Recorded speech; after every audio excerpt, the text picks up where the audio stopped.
Greeting to our viewers connecting from around the world. My name is Lien Snej, and I am the director of the Arts and Culture Center at the Middle East Institute, and I want to welcome everybody to our special program today. It is actually one of the several events that are coming out of our current exhibition, Between the Sky and the Earth, Contemporary Art from the UAE, that opened on December 3rd, 2021, and is up through April 29th, 2022. The exhibition is curated by one of UAE's most sought-after curators, Munira Al-Sayegh, and is presented in partnership with NYU Abu Dhabi Art Gallery. Between the Sky and the Earth brings together 12 artists reflecting the diverse contemporary art ecosystem in the UAE today, and through topics such as the environment, consumerism, and the impact of rapid urbanization in the UAE, the artists reflect on their social, cultural, and natural landscapes and challenge standard narratives about the Emirates. Some of the featured artists included are Tariq Al-Hussein, Hashil Al-Lamki, Sheikh Al-Mazrou', Lamia Gargash, Muhammad Ahmed Ibrahim, Muhammad Qazim, and last but not least, our very special guest today, renowned artist Ebtisam Abdulaziz. Welcome, Ebtisam. So for those of you who are in DC and who have not yet had the chance to see the show, it is a beautiful exhibition. You can take an appointment on our website, www.mei.edu, and make an appointment to come see the exhibition. We are open Mondays to Fridays from 10 a.m. to 5 p.m. The exhibition is also available to view online, but nothing beats seeing it in person. Also, if you aren't familiar with our work, please go online to mei.edu to the Arts and Culture tab and explore our previous exhibitions and our extensive cultural programming spanning panel conversations, artist talks, film screenings, book talks, and more. We were set up as a space to showcase artists from the Middle East and to serve as a platform for dialogue and exchange around the arts in Washington, D.C. MEI's mission is to increase American understanding of the Middle East region, and the arts and culture are particularly well positioned to do that. Today's special program is yet another example of how the arts can be a window into an entire universe of exploration and conversation around some of the most intimate things about us, issues around identity, culture, and humanity. We will be talking to Ebtisam Abdulaziz about her work and artistic journey and exploring her rich multidisciplinary art practice, and leading us into this conversation today is Elizabeth Rauh. Welcome, Elizabeth, and thank you for accepting our invitation. A warm welcome to you both, and we are very pleased to be hosting you today. I will be introducing you both briefly, and your full biographies are on our site. Ebtisam Abdulaziz is a multidisciplinary artist and writer with a BA in Math and Science.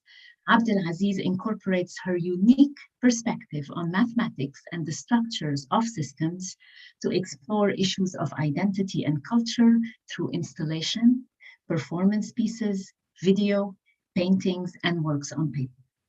Focal Illusion, which graces our walls in the gallery as part of the exhibition, employs themes of Islamic geometry in its use of multiple layers and mathematical structures, and calls to mind Muqarnas, the honeycomb-like structures found in mosques. Abdulaziz has been widely exhibited in the UAE and internationally. She was among the featured artists in the inaugural UAE and Adash pavilions at the 53rd Venice Biennale, as well as the 7th and 10th Sharjah Biennales. She has shown at multiple places, prestigious spaces at the Institut du Monde Arabe in Paris, the Kunst Museum in Germany, Photo Fest Art in Houston, and the Florida Museum of Photographic Art, to name a few. Welcome, Ebtisam. Elizabeth Rauh. Elizabeth is an art historian of global modern and contemporary arts of Iran, Iraq, and the Islamic world. Her work examines contemporary artist engagement with Islamic heritage, popular image practices, and visual cultures. She is assistant professor of modern art and visual cultures at the American University in Cairo and the 2021-2022 Art History Faculty in Residence at the Cleveland Institute of Art. Before I hand it over to Elizabeth, just a few housekeeping notes. To submit your questions, please use the Zoom's Q&A feature that you all see at the bottom of your screens. Feel free to ask a question at any time during the talk. Our moderator will be looking at them and trying to incorporate as many as possible in our limited time. For those calling in by phone or watching our panel on the live stream, you can ask a question by emailing events@mei.edu. If you have any technical issues, please email events@mei.edu. Now over to you, Elizabeth. Thank you very much, Lynn, and thank you for inviting myself and Ebtisam today to get to talk more about Ebtisam's practice and work. And I'd also like to add a thank you to the MEI team and Coco and Jill for helping us run things this morning, and to everyone attending and watching. Thank you for joining us this Friday morning. So just to start, and again, welcome Ebtisam, and to get to talk about your work. And you've prepared a presentation to talk us through your history of your becoming an artist and your practices both in the UAE, in the Gulf, and then also now here in the US. So to start us off, why don't we start with the beginning? Because you have a very interesting story of how you became an artist as well, that I'd love you to talk us through first. Good morning, and I guess good evening to everybody here. Thanks, Elizabeth, thanks, Len, and thanks the Middle East Institute for such an amazing introduction, invitation, and exhibition. And yeah, so I think at the beginning, I would like to maybe show some of my art. But as we mentioned, I started as every other artist, like from the basic, from the beginning, learning how to paint, how to sketch still life and stuff. And then I moved to something else, and I find myself more engaged to doing kind of like the modern performance art piece. Mm-hmm. So let's start by showing, I think the first slide, that's where I moved from doing an installation. Actually, this piece was supposed to be an installation piece, and it has numbers and figures, and then it moved to a performance piece. Can we move to the next slide, please? Might be a lag. Let's see if it goes. There we go. Yeah, so this piece is called Autobiography, 2003 to 2005. So at that year, I was really, I am, and I have been engaged with numbers. I love numbers, and numbers meant a lot to me. But in this case, I start collecting my 80 bank statements, and it has a lot of things that says a lot about me, my biography during these 2 years. And if you can see, it's like a light box, but it has numbers that represent the day, the time, and the amount of money that I have. And here I am, yes, it's numbers, but also I'm exposed. I am showing how vulnerable I am, showing how much money do I have in my bank account. And then that piece encouraged me to, I think, to be more brave as a woman in 2005 and think about using her body to perform. Can we move to the next slide, please? I'm back. There we go. Yeah, so this is part of the installation piece, and of course there is a video in it, but it also shows how do we spend the money and what is money to all of us. So and then and I still have the ATM numbers in terms of they are very personal, yet it's like you change the the perspective of seeing an ATM bank statement in an art gallery, or actually that was in the Sharjah Art Museum. That was going to be my in, question, was where this installation was. Yes. Yeah, it was in the Sharjah Art Museum. It was during this exhibition, the annual exhibition of the Emirates Fine Arts Society, and people were shocked. Like, this is an ATM bank statement, yet it changed its purpose. It's showing a video of us consuming and buying things. Next slide, please. So yeah, the numbers move to something else now. It's my biography, yet it's my body, and I'm out. And that was like the biggest challenge for me in 2000. Actually, it was the end of 2006 when I started thinking about this idea. The good news at that time, the city and the Sharjah biennial changed because Sheikh Ahour moved back to Sharjah and got involved in the biennial show. So in a way, she helped me a bit to be more brave and to think, okay, Sharjah is a safe city now. I could perform and I could be this crazy brave woman that is out and about in the street. So that was the beginning of me getting involved in performance art. Can we move to the next slide, please?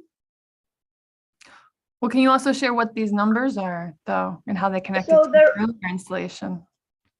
Yeah, so Elizabeth, they're the same number that you saw at the beginning. They're the number that I collect for 2 years from my ADN bank statement, the date, the time, and the amount of money that I have. And then this is me in a shopping mall in Sharjah. And if you see the guy next to me, he was actually filming me. So I did something. It was shocking, I think, to everybody. But I think my intention at that time, yes, I wanted to raise an awareness about what is art and what is, performance art. We all, I mean, like everybody else at the beginning, our art was not accepted.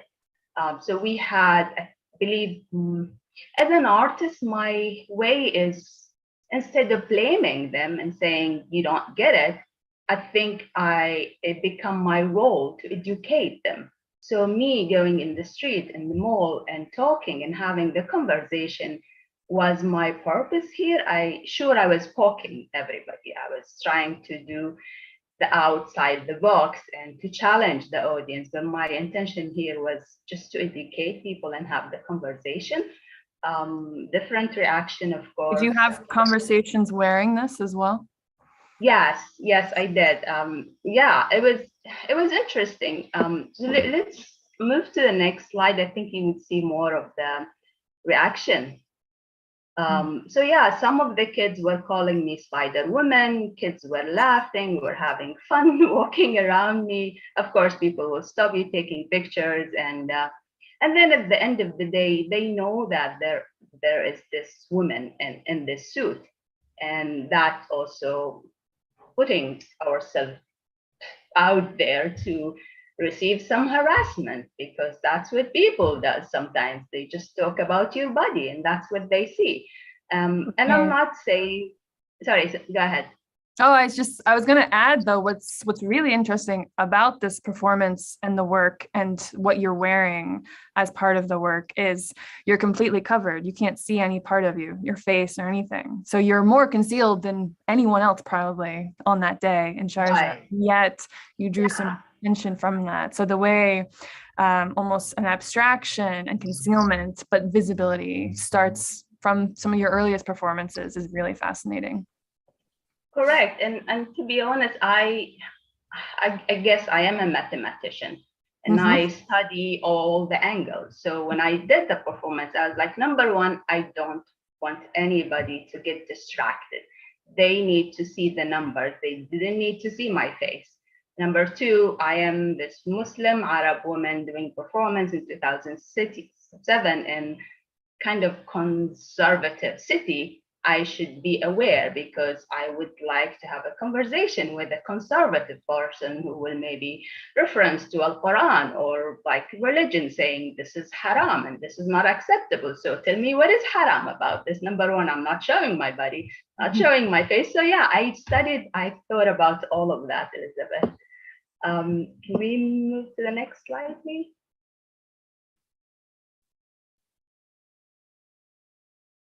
Yeah, so this is the souk, the bazaar, shopping, kind of like traditional shopping mall. And men were looking at me, having conversation, and we laughed, we talked about it. And it was kind of like awakening, creating a conversation. And yeah, and then sure, at the end of the day, I had to deal with the police and the government because that was like a big thing. But I was, of course, I studied the whole situation. I was ready for that moment, and I had a letter from Sharjah Biennial saying she's an artist, she's not a crazy woman, just support her or say nothing about it. So yeah, maybe we can move to the next slide and show a short clip of the performance. Another question I wanted to ask, especially before we watch the clip, is to ask, how did you feel moving around like this? Did it feel different, or did it make you feel like an experience of these normal neighborhood surroundings differently? I guess the reaction changed. I mean, of course, in the mall, you see maybe more kind of educated people, fancy people in fancy restaurants, right? So they're like more of like, okay, we're not going to talk to this person. But then, like, for example, in this picture, you see men, they just did their Asr prayer in the middle, like around 4 p.m. And they just left the mosque. And that's actually in front of the museum and the mosque on the right. And they were like shocked. And yeah, we did have a conversation. During that time, they were getting ready for the Sharjah Biennial, so they're building another installation piece. So some people were busy working, some were reacting. I honestly felt so vulnerable that night I went to my bed and I had to cry. It was not. It was an amazing, beautiful experience for you to use your body to be the art piece. But it was very vulnerable. It was very scary. And I was proud of myself, but I was really scared of the reaction. It went well, and I was very happy about the whole experience. Do I want to do it again when I am naive? No. But now I feel like I am ready to do it again and again. It's always the first time is the most scary time, and I did it in a very conservative area in Sharjah. But yeah. Great. Next slide, please.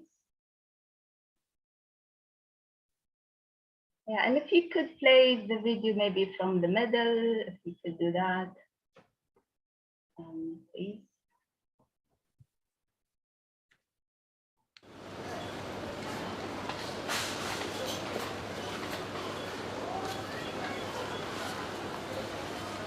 So this was in the shopping mall, Sharjah, called Mega Mall.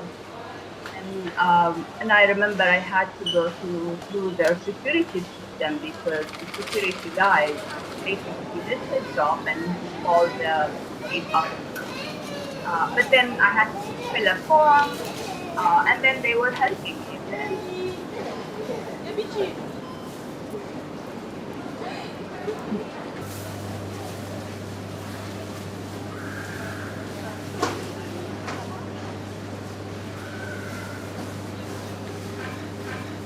No.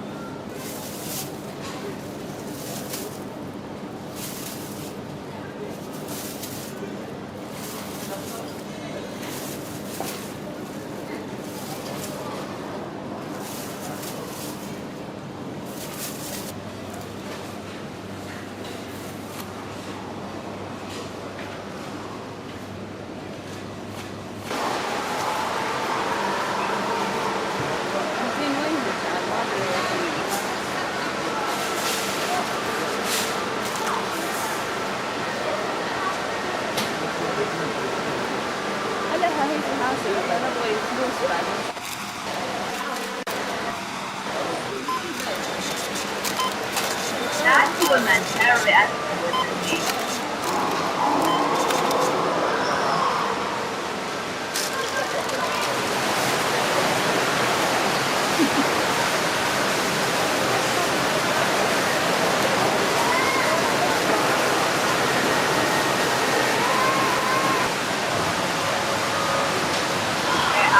Yeah, we'll stop there. We all got the idea.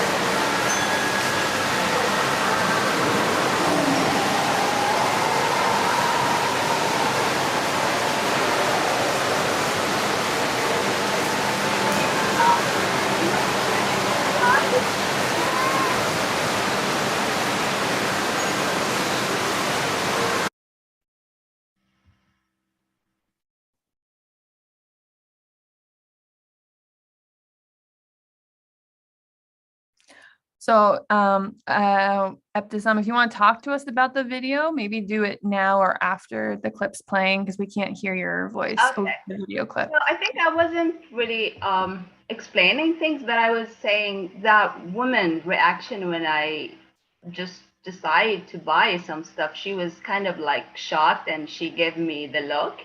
But I think that's what I went to capture when I perform. It's not just me moving, becoming the art piece, it's also to get that reaction, whether it's maybe a negative or a positive reaction. That's what I'm after. Yeah, to Yeah. spark a reaction, to come into people's everyday lives and give them a new experience for you and for them, I imagine. Yeah, for sure. Did people ask or guess what the numbers were? Did they know, or did you get weird Uh, or any guesses? No, they didn't. Actually, at the beginning, they thought that was like an advertisement for like money, bank company or something.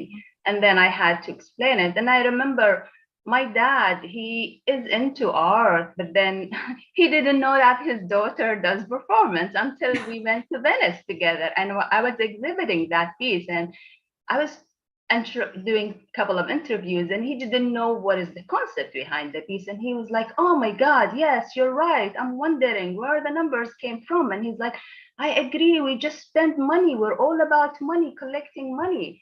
And then I'm like, Dad, do you know that I was in that suit? And he's like, yeah, really? I don't care. I'm like, oh, great. If my dad doesn't care, then yeah, I'm good to go. So yeah, people didn't know until you explain that, which is important. Yeah, can we move to the next slide, please?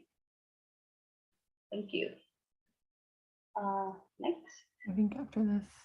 Do you want to watch any more of the clip or move on to the next slide after the clip?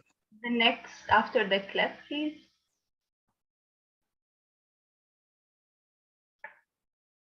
Great. Yeah, obviously this is called Women's Circle, 2011. I have never felt that I am, of course I am a female and I'm proud to be a female, but I haven't felt the need of talking about us until 2011, where I felt the need of maybe talking about the conflict between us being women in this society. What are the expectations? What are the rules that we are supposed to play, being maybe good girls and stuff like that? And what is it like to be in this circle, and how do we manipulate that circle that represent maybe the issues or the challenge that we're facing, whether you're a Muslim, Arab woman, artist, does performance using her body, being a different person, being even like a mother, a daughter, a wife. What are the expectations? How do we be in that circle and do what we want instead of being outside the circle? How do we manipulate that daily life and be what we want? Because at the end of the day, it's about, at least for me, it's about being true to myself. I can be a people pleaser, but then does that affect me? Especially when it comes to my art, I was thinking about all of that. I am here performing, covering my body. I'm not doing anything against my religion or my culture. Here I'm talking about us and supporting women and female issue in general. And I would like to move the slideshow to the next one. Like raising like awareness of what is it like to be a female Arab Muslim artist and just a woman, and what is our right. I mean, this obviously is like, you sometimes don't even want to hear what they think about you. You don't want to hear the news. You don't want to hear the bad stuff that's happening about us being women or us losing our right of doing what we want. Next, please. obviously this is the position when you pray. So I think every movement, every position represents something that I want to talk about in this piece. Next, please. You don't want to know what is this position. How to deliver a baby. It's also like you're delivering yourself into almost a new sort of body or experience. And again, just to reiterate from your earlier first performance, you're completely concealed, you're completely covered. You cannot see your identity, your face, any facets or features of you as an individual. But yet you're still sort of very present and very visible. So the way you play with concealment and identity in these earliest works, I think it speaks to an ongoing thread in your practice until today. Yeah, thank you. I agree with that, Elizabeth. Next, please. Yeah, so basically the freedom. Most of my subjects, I think, they don't just talk about me. I think most of my art is about me being in the present. What is it like to be an artist, and who are you gonna represent? I'm not the artist that will maybe talk about very personal, selfish stuff. I'm always about the world, what is happening, me being in the present. And of course, I am a big fan of Yves Klein, and I love his art and his blue. I was in love with this piece, the open window to the freedom, when he just painted that canvas with his international Yves Klein blue. So I decided to use that blue, which to me represents the freedom. Also, it's one of my favorite colors. If you notice my glasses. So yeah, I decided to challenge the idea of what is it like to be free? What is it like to be in a bubble, yet you feel the freedom to paint the entire world around you using the Yves Klein blue, which obviously you're freeing yourself, you're freeing the world surrounding you, you're freeing your body from being structured with anything and everything. Can we move to the next slide? So yeah, the open window to the freedom, questioning how do we challenge and encourage maybe the audience to think outside of the box of what's the freedom, and change all of the assumption that we have about the freedom. They spend a lot of money on this project that was at Manarat Sadiyat. And actually they came, Elizabeth, to me, and they were like, we would like to be in this show. What do you want to do? And I said, do you guys have budget for this? And they were like, yeah, we have the money for this. And I remember I worked with Dream Fadla and Maisa Al-Qasimi at that time. And I was like, I want to create that bubble. It's going to be one piece. I don't want any joint. It's one bubble. And they were like, wow, that's crazy, expensive, blah, blah, blah. And then they hired other people to work just to create that blue color. They could not find the blue color. So the process of making the whole thing, and then me performing in Abu Dhabi, it's a very hot city. The whole UAE is hot. But that was like, okay, so we started around 6 in the morning thinking it's going to be less humid, it's going to be nicer. But then I'm inside the bubble, there's no air. So I was so happy that when I did the performance, and that's us again hurting ourselves, I fainted because inside the bubble. Yeah, there was no oxygen. They tried, they brought me some air conditioner thing just to have it around me. But of course, we're filming, so we don't want it to be that close to the bubble. And then by the end of it, I was like, done. But I was so happy that I finished painting the whole bubble. But I imagine you were done in that heat and the sun and with no air circulating. That would be a superhuman feat to paint this whole thing. Yeah. And I remember, sorry, go ahead, Elizabeth. No, my question was about Yves Klein blue. So finish what you're going to say next. Yeah, I think what I was going to say is that's the other thing you think about us being.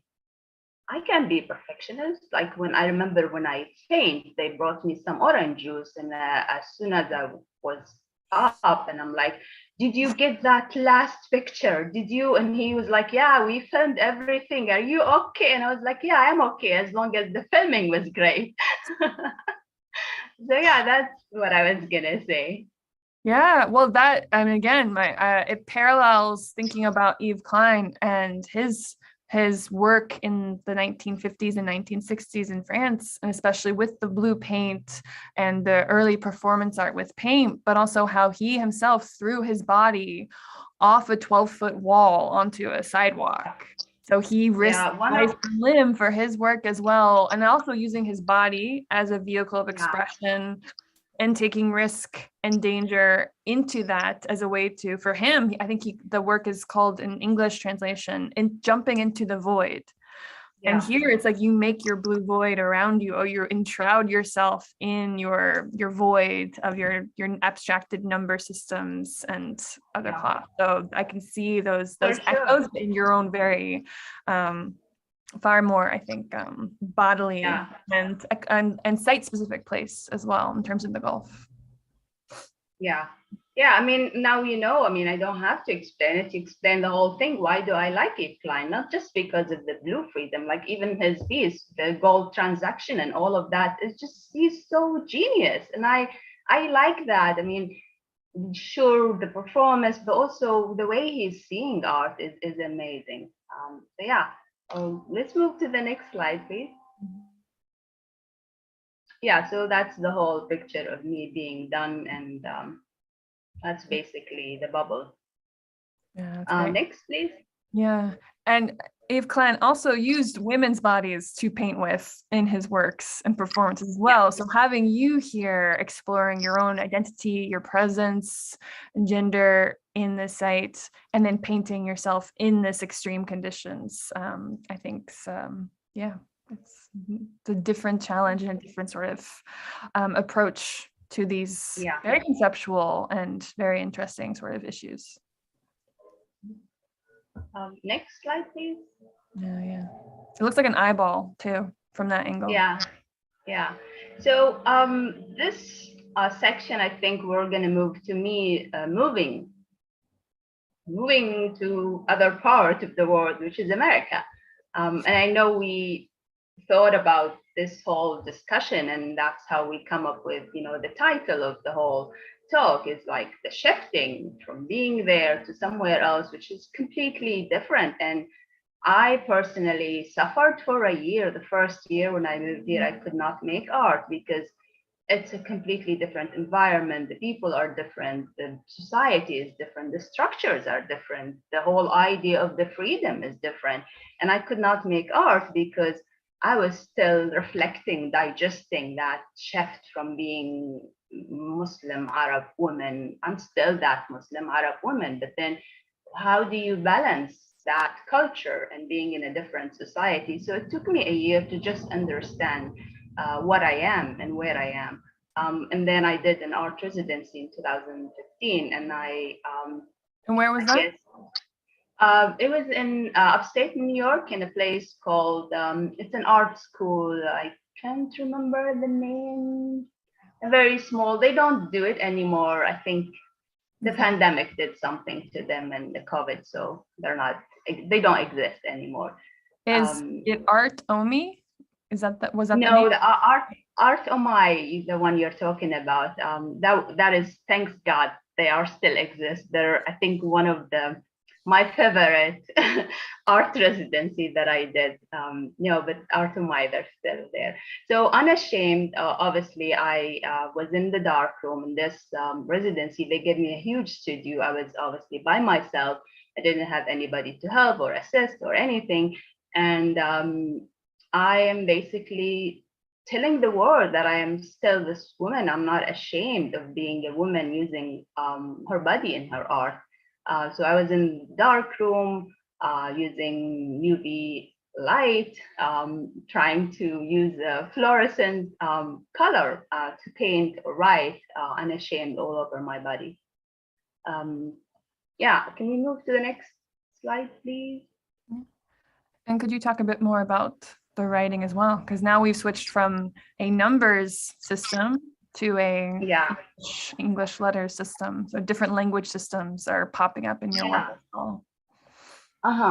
So yeah, I do have, I wouldn't, maybe it become a style. Maybe that's me. I always like to not just use the body, but also use either language or numbers, and sometimes systems. Language are important, and I guess art is a global language. You don't have to understand English or Arabic to understand an art piece. But I think that was a statement, and I think to me it was important to just write it. And I did not want to print it. I want me to be in the dark room, to be able to figure out is my arm, where is my body in this dark, and just to write using a brush, not a pencil or like acrylic paint pen, just to write the word unashamed all over your body. It's like it's the process. You're meditating, you're freeing your body, you're accepting that you're a woman and you're not ashamed of using your body.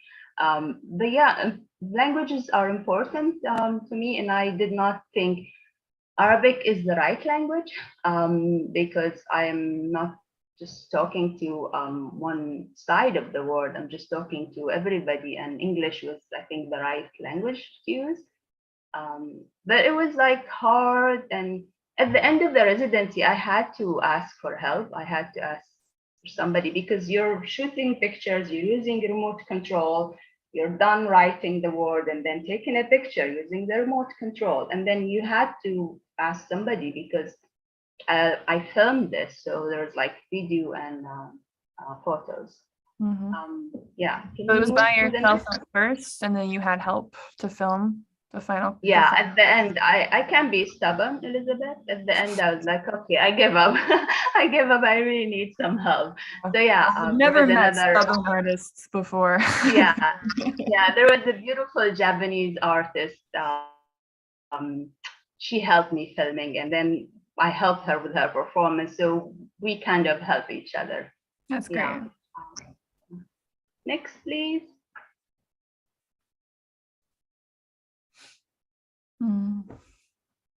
You're probably wondering why I did not write all over my face.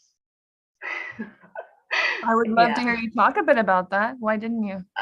Yeah, I mean, I didn't think that my face was that important in that part because yes, it is your body, but yet it's not the part that you're ashamed of showing in your art. It's the part that you're ashamed of is I mean, I'm not saying I'm ashamed, but that was the part that people will make you ashamed of. Like, why are you using your body? If you use your face, then yeah, your face, it's okay. It's your face. So that was like kind of like a hidden statement that my face is not as important as my body in this piece.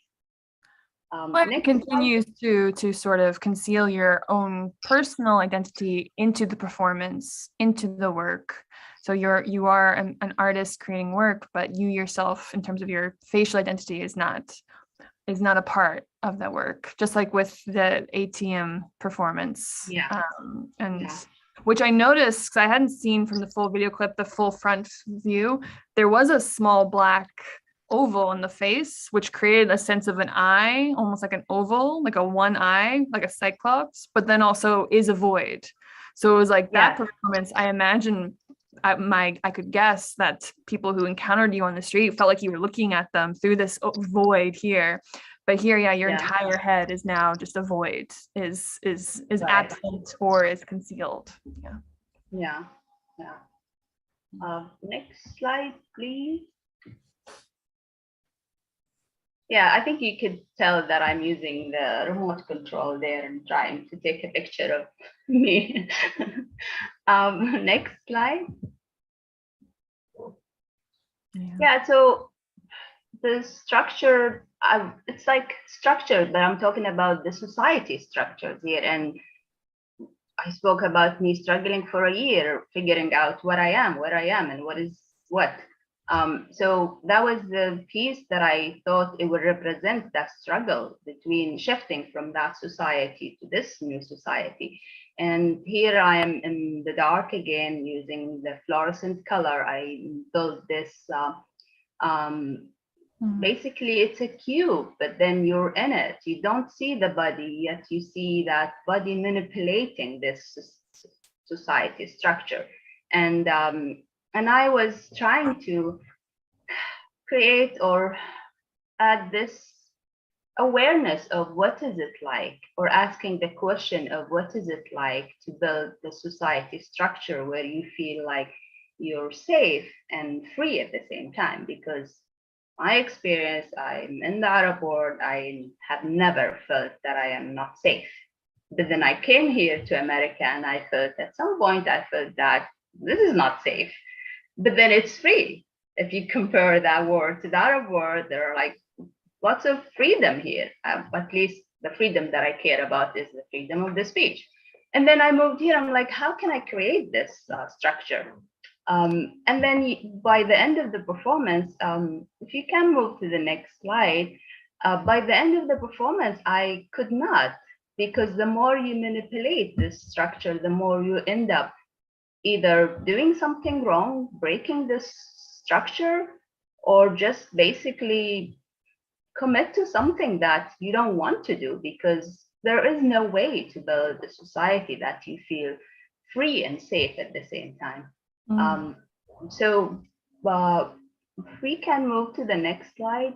So yeah, by the end of it, I use my physical body to break the structure. Yeah. And it felt so great to just, it's so satisfying to break something. Next slide, please. Well, in terms of the cube as well, wow, yeah, that does look fun. Actually, can we go back? I have a question about the cube as well. So we've been talking about cross-cultural translation and your experience of identity, freedom of expression, gender between the Gulf and in the US. And we were talking about English versus mathematical languages as well, and translatability and legibility of art to multiple audiences across cultures. And the cube is also so interesting historically, playing a huge role in the history of modernism, especially in Europe and America, but also worldwide, the role of geometric minimalism since the 1960s, 1970s, the land art movement, earth art movement, the white cube gallery space rising in the 20th century as being the typical design of gallery spaces. So the cube has a lot of meaning and connotation to it in the history of modern art, especially in the West. And yet it also has very strong connotations and meanings in the Gulf, and especially in Arabia and Saudi Arabia as the holiest site in Islam and the shape of the Kaaba. So I wonder if the cube also for you is a translatable system and form, which you don't have to speak on in your work, but speaks for itself in similar ways that the mathematic and other systems you're exploring has. Yeah, I mean, you're right, Elizabeth. Like, sure, the Kaaba, the Islamic, the structures. One of my favorite artists is Vero Manzoni, and like, you know where the cube is coming from, but also you can see it. Like, cubes are all over the place. Yeah, that's building a good blocks, point. childhood, primary learning objects, learning language comes from building blocks. Yeah, definitely, all of that is related. And to your point, yes, cube is my favorite. Is my favorite shape. I love sharp lines, and all of my friends, they sometimes challenge me by saying, why don't you make something that's curvy or had like roundish thing? And I'm like, I can't. All of my painting has to have this kind of straight structures. So yeah, the structure is also related to all of that, the history of the cube, the history of the art, and what is it like to be in this structure. So yeah, I agree with you 100%. Next slide, please.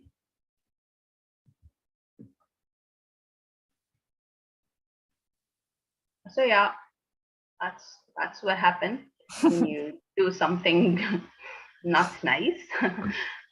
Next one, please. Oh yeah, and then of course 2017 is a big year to all of us, whether Americans or living in America or the whole world, the election, Trump, everything. I mean, I had lots of experience, and I think you would see it in my art. You would see a big shift. When I moved here, I was like everybody, dealt with race, politics, the election, and injustice, and the Black Lives Matter, and all of that we would see in my art, because I think my art is about being in the present, represent everything. I could not go home in 2017. There was an exhibition for the Guggenheim. I was showing the autobiography piece, and I could not go because my family were talking about the Trump Islamic Muslim traveling bans. And my dad was like, don't travel. And I said, well, I am on a green card. And he's like, no, I don't want you to deal with them. Please don't. So he was treating me as a child, but I think he was right. I should not travel during that time. So, but then I had to make an art piece because it's important, because I cannot keep my mouth shut and I have to say something about everything. So next slide. So in this performance, I am writing the word Muslim, but I am listening to an audio that says the word terrorist. And this word terrorist was collected from basically the news. Any person that accuses a Muslim from being a terrorist or a politician or somebody. So yeah, it's about that, creating this inner fight where you're hearing this word, yet you're writing Muslim, because not every Muslim is terrorist. Next slide, please. Yeah, so I was writing on acrylic piece. Again, language, my style, very, very complicated. The images is very intense, maybe. Yeah, and the feeling was very intense. Next slide.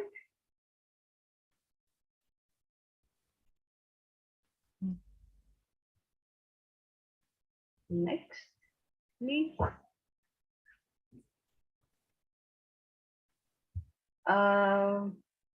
Yeah, I think I'll move on. I'm not gonna show this. We already spoke about the video. Yeah, and you and I could clearly go on talking for hours. So I do want to make sure we look at this work and we get to focal. Yeah, I think we just, maybe we can move images really quick and then we can hear questions. And yeah, so safe person to approach. Again, what is it like to be Muslim, person with color, female during the Trump time? What is it like to be a gay? Or yeah, it feels like safe to wear the safety pins and tell the world that you could be safe around me. That's basically what is this piece about. Next slide, please. Next, please. Next, please. See something, say something. I learned this in America. I haven't seen it anywhere in the world. Like, we're encouraging people to find the whoever could look like a suspicious person and report them. So basically, this is what I'm doing. I am this suspicious person. Whether you're a Muslim or a sheikh or somebody, a Sikh, or wearing a hoodie, you are going to be that person. Next slide, please. Next. Yeah, obviously COVID, the pandemic, not being able to breathe, the death that we experienced, George Floyd. I'm talking about every person that could not breathe in the last 2 years, not specifically me. COVID, what was the impact of the COVID-19 on all of us? Yeah, next, please. And obviously we were very limited, so I could not go out and perform. So I had to perform in my bathroom. But in your other works, you already are used to or familiar with being contained or trapped in small spaces. So you were perhaps more prepared than others for quarantine. Yeah, for sure. Yeah. And yeah, I'm like everybody else. I mean, I lost my job during the pandemic because I was a teacher. I teach art, and that's what we were telling the kids at the beginning of the pandemic. You sing happy birthday, and it's like, what, 30 seconds of you washing your hands. So my piece was also about that, having the happy birthday song in the background and trying to, wash off COVID-19 out of our bodies. Yeah, let's get to focal illusions so we can talk about that. Yeah, sure. Can we move the slide to the focal illusion piece, please. I think we're almost there, but yeah. That's great. Yeah. And we'll talk about this move towards abstraction through systems you're already familiar with working with of geometry, mathematics, but yeah, if you could talk about where this work from, yeah. Yeah, so the focal illusion basically came from this piece. Actually, this is a painting, and I did this painting in 2016, and I know colors are important to me, and I moved to this country, and it's very cold country, so you would see some changes in my colors. So these are the American colors, the cold weather colors. So yeah, I did this painting in 2016. But again, the whole focal illusion was a dream come true, because I did start with just doodling, and then they become work on paper. And this is acrylic on canvas, and then focal illusion become like a three-dimensional installation made of wood. So that is, if we're going to talk about the process of how did the focal illusion come from, it was just a drawing, and then an acrylic on canvas, and then it became an installation. Can we move to the process of making? Yeah, so it was great, but it was bad, because I got this opportunity to make a piece from just a flat to something else, but I was here, and I had a job, and the piece was basically made in the UAE, and I had to just Zoom with the company, and I had to do everything online. It was very frustrating. But then I had my brother, he became an assistant for about 3 months, just to go back and forth and document everything. So he sent me pictures. So the process of making this piece, it was worth it. It was the frustrating not being able to sleep, because I'm a controller freak. I want to see everything. I want to touch everything, right? So that's basically how did we make focal illusion. Next slide, please.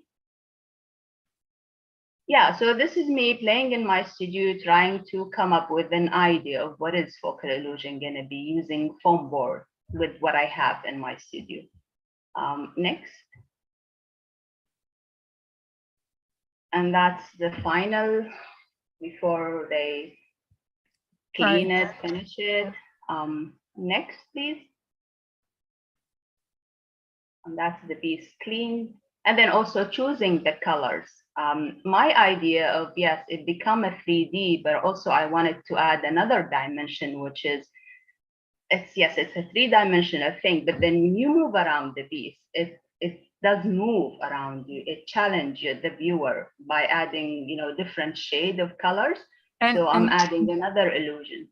And is it solid wood? Because it looks heavy. Is it heavy? It is very heavy. I'm so sorry, Middle East Institute. They were really like, I'm so sorry. This piece is really heavy. Let's see it with colors as well. And I'll just add to our audience and everyone attending, we have a few questions coming in. If you have a question for Ebtisam, I'm happy to read it to her. We can and try and have time to get to it. But if you want to talk a bit more about the colors as well, the final work, can we see the next slide, please? Oh, and we have from the MEI team, it took 3 people to hang this in the gallery. I'm so sorry. Now.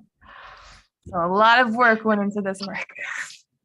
Yeah, it makes me so happy actually to hear that I am not there yet. Somebody is being challenged by my art. It's nice. It's a nice feeling. So yeah, the colors basically were the same colors that I used from that painting in 2016. But then being an artist and not to see the color in person was hard. Because you don't know the person in the company. He could be colorblind, right? And then yes, you see it from the screen, and then you have to agree that this is what you want. And then I, of course, had my brother film everything, send me videos and stuff. But yeah, the colors, they represent my mood in 2016 when I create the piece. And We it see was it a next series. time. Can we see it installed too? And just because we're short on time, I want to make sure we can see. Yeah, I think there is another slide. There's one more, I believe. Yeah. And we have a couple audience questions. If you don't mind, I'll go ahead and share those with you. So Sarah Hull has asked, how did your personal awareness of wearing the suit, so wearing the different suits covering your body, concealing your body, did that shift over time? Your awareness and sense of freedom, or just general awareness when you were wearing the suit in your performances? I think primarily in the UAE, but maybe also now here in the US. Yeah. Hi, Sarah. Thanks for attending and thank you for the question. Yeah, it changed definitely. The first time it was hard, and then the next time it became a little bit easier. But then also the surrounding, what's around you, is also affecting you and your body. And when I was doing the bubble, I fainted. And then when I was doing the other performance with numbers, I was in a plastic bag, someone was pulling me, and then I was on the ground and I burned my thigh. So there are some other things physically that could affect you, but my awareness when I am in the piece, I am not Ebtisam, the human being, I am the artist. So I think I'll put myself through anything that maybe will make me hurt myself, because I think that is part of my art. Being the art piece is knowing that you are not the person, you're not the human being here, and I'm not acting, I don't rehearsal, I just do it, and I don't refilm things. My performance is very spontaneous. Yeah, I hope that answers your question, Sarah. Great. We have a comment as well about focal illusions I'll share before the next question. Pam Eichner says, love the shadows and how the piece focal illusions traveled from surface to surface. And I couldn't agree more with the sort of prismatic shifting of both color and light, but shape. We're back to mathematic and geometric systems here as well. We have another question from Woodman Taylor. Where do you see your practice going as a contemporary international artist, and as a woman, and as an Emirati? Wow, Woodman, thank you for that question. I could write a book about that question.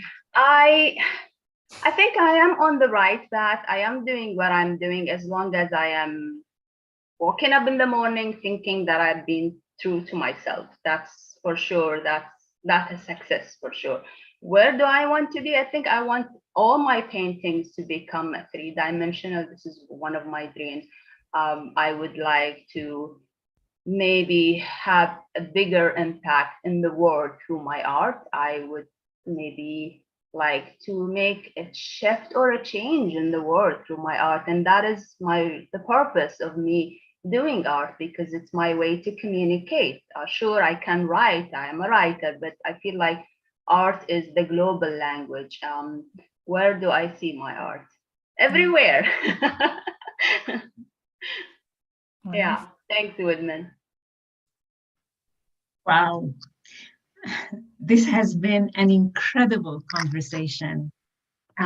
So rich and inspiring. I think, Ebtisam, we are all blown away by your talent, by the richness and depth of your art. Thank you for everything, for your resilience, for your work, for being so brave, for pushing the boundaries, and for making such beautiful work.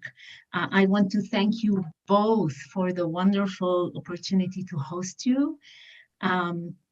Thank you, Ebtisam, again for sharing so generously and genuinely about your work and the vision that drives the inspiration and the practice. Your practice. And Elizabeth, thank you for leading us into this conversation with such mastery today. My pleasure. Thank you for inviting us to get to have this conversation and invite you all to be a part of it, and for everyone who attended. Thank you.